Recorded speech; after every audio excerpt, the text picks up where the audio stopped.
I think the take-home message on checking all the basic systems is make sure they work, because there's nothing more frustrating and embarrassing to find that we're out there and we can't get the generator to turn over, or we can't get the furnace to light. And so that's why we suggest that people check at home, make sure it works, maybe camp in the driveway overnight on the battery power, and then see how our batteries held up that next morning without having been plugged into power. Which lets me segue into energy conservation. One of the biggest challenges with boondocking, because we have no plug and because our units are electrical power, there's a lot of things that we're used to using that we just can't use in the desert. And so, for example, coffee pots, hair dryers, and lights and steps and things, the plug, and I call it the plug, or the AC power, is going to run the heavy appliances, and we're not plugged in. So unless we're running the generator, it's likely we can't use those heavy appliances at all. If we did try to use them by converting power through our inverter, we might drain our house batteries pretty quickly, and then there we'd be. We'd have to decide, now, do I run the generator again? We try to maintain, we campers in the desert and who are boondocking, we're trying to maintain courtesy and not run our generator for long periods. And so we make sure that what we have can be recharged readily. So for example, we make sure that our coach batteries, because we call them coach or house batteries, have been checked, and that they can hold the charge and that they won't maybe drain down on their own overnight. And the one way to check that is to do it at home and watch for anything that's called a parasitic load. In other words, your coach is out in the driveway, you've looked at a voltmeter, or you've pressed the button inside the coach and it says the power is 12.7, and then go out the next morning, having not had it plugged in anywhere, and see if that battery dropped down to 12.2 or 12.0 or even less. There may be something drawing power that needs to be turned off.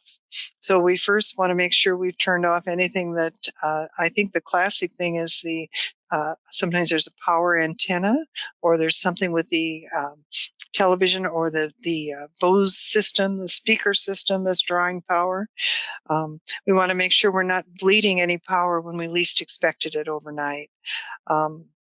We watch the battery charges, and when we're camping in the desert, we often wait to hear that person's next door start their generator. Our general courteous hours are 6 a.m. to 10 p.m. I think some of the RV parks, if you're allowed to run a generator, say don't start it till after 7 in the morning to be courteous to your neighbor. We make sure our batteries are in good condition. We make sure we've cleaned them. That is one step I can do in terms of using a baking soda solution and cleaning the terminals. It's also something to consider when you're replacing, if you choose to get a battery that is free of maintenance, and that's another choice and a cost choice. And you can do a lot of search on the internet or with your own provider in terms of the advantages of having a maintenance-free battery, or the challenges of making sure your batteries are filled with distilled water. I mentioned the electrical parasites. Again, there are things that might draw on that power that you least expected. And so that next morning, when you're hoping to have had enough lights and things that you want to light your stove or your refrigerator continue to operate, you want to make sure you have some reserve battery power without having to turn on the generator. One of the things I've always brought along and we recommend is to bring some ancillary charging potential. The charge for your cell phone is very easy to pick up a portable battery pack. If you make sure your laptop and your cell phone are charged fully when you get to the desert or when you get to the site that you're going to camp. But if you don't, or when you're ready to recharge, those battery packs for a telephone are, I think, generally about $20. And I find I can get 2 charges out of that. So I'm not maybe panicked throughout the day saying, oh no, I lost charge. I have to plug it in on the 12-volt process and charge up my phone, drawing that extra power. There's a big advantage to bringing solar lights, to bringing headlamp, to bringing a lamp that you can light at your camp table outside or your camp table inside.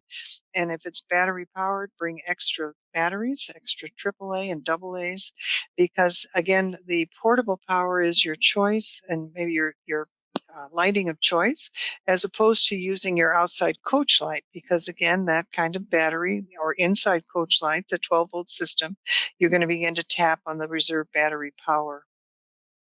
I mentioned be aware of big power grabbers like coffee pots and hair dryers. One year, one of the campers called me over and she said, we just can't figure it out because we plugged in the hair dryer, we plugged in the coffee pot at the same time, and now we blew a fuse, and this is a new coach to us. We don't know where the circuit breaker is. So your first thought is these big items are not going to be useful for you in the desert unless you have your generator running. And you might better find a way to use some temporary substitutes. For example, I seldom use instant coffee, but when we're traveling on the desert and boondocking, I find boiling water on my propane stove and having a tea bag or a coffee bag is a lot easier way to get coffee in the morning. And we have one member in attendance here who's pretty crabby unless the Keurig works. So she does plug in her Keurig when her generator's running and can get coffee, and the Keurig doesn't drain that battery because the generator is giving her the power. So you begin to time it when you're going to use the power for furnace or for generator or things that you know that you don't want to disturb your neighbor. That's my one other thought. As you're talking with your neighbors, when you first settle your campsite, you determine what direction do I want to place? Do I want to be facing the sun so I can take advantage of the warmth? Do I want to be sure that my generator exhaust isn't going to be a problem for my neighbor? And do I want to check with them? And of course I do, in terms of what my thoughts are for using the generator, because the general courtesy is 1 or 2 hours in the morning and 1 or 2 hours at night. And just to recharge these house batteries, because it takes probably an hour to an hour and a half to recharge a house battery, particularly if it's severely depleted. And we don't want to be offensive to others. We're out there to enjoy nature, not necessarily to hear our neighbor's generator. Many of you may have an inverter, and inverters are useful for converting power from that 12-volt system to the AC system. I won't go into the detail of it. There are ways you can run your television through using your house battery.